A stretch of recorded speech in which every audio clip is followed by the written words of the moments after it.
You are standing in a forest 2 million years ago. The sun just went down. The temperature is dropping fast, and you have nothing.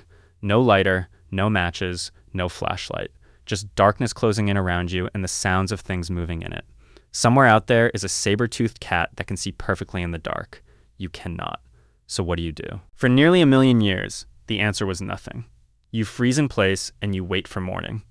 Because for most of human history, there was no fire. And the story of how your ancestors survived that darkness is stranger than you think. Let's start with the timeline, because it is not what people assume. Most people picture cavemen huddled around a campfire from the very beginning. But the archaeological record tells a different story. The earliest confirmed evidence of controlled fire comes from Wonderwerk Cave in South Africa, where researchers found burned bone and ash dating back roughly 1 million years. That sounds ancient, but human ancestors go back over 3 million years before that. For millions of years, our ancestors lived on this planet with zero ability to make fire on demand. So how did you not just die? The first strategy was location.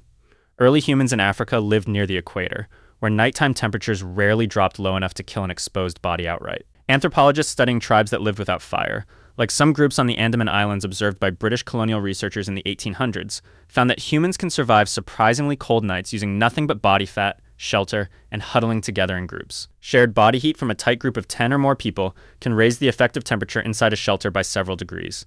It is not comfortable, but it is survivable.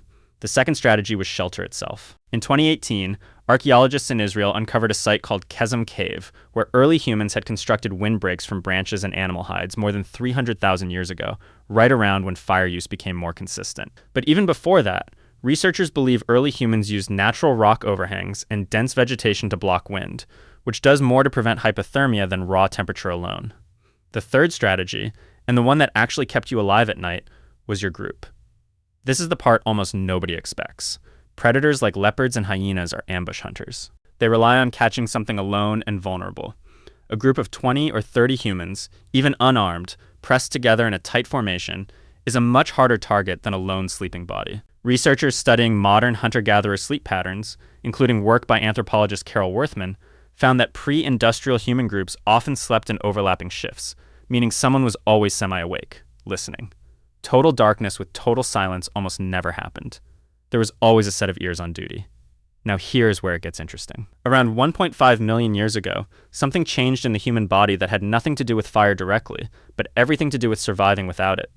Humans lost most of their body hair and developed a massive number of sweat glands. This adaptation is usually explained as a daytime hunting advantage, letting humans cool down during persistence hunts in the heat. But it came with a brutal trade-off at night. Without fur, humans became far more vulnerable to cold once the sun went down. This means for over 1 million years, your ancestors were walking around during the day as incredible heat-dissipating hunting machines, and then shivering through freezing nights with nothing but each other for warmth.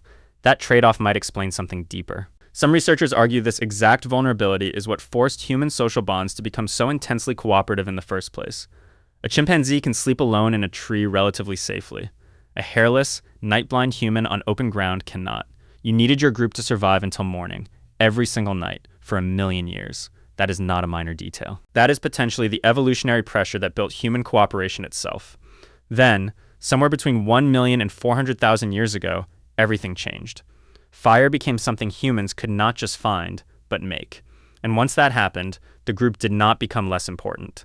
If anything, gathering around a single point of light and warmth made the group tighter. Fire did not replace the huddle. It became the huddle's center. So the next time you feel that specific kind of relief when you walk into a warm room after being outside in the cold, you are feeling something ancient. For over 1 million years, warmth did not come from a switch on a wall. It came from other people, pressed close in the dark, listening for danger, keeping each other alive until the sun came back up.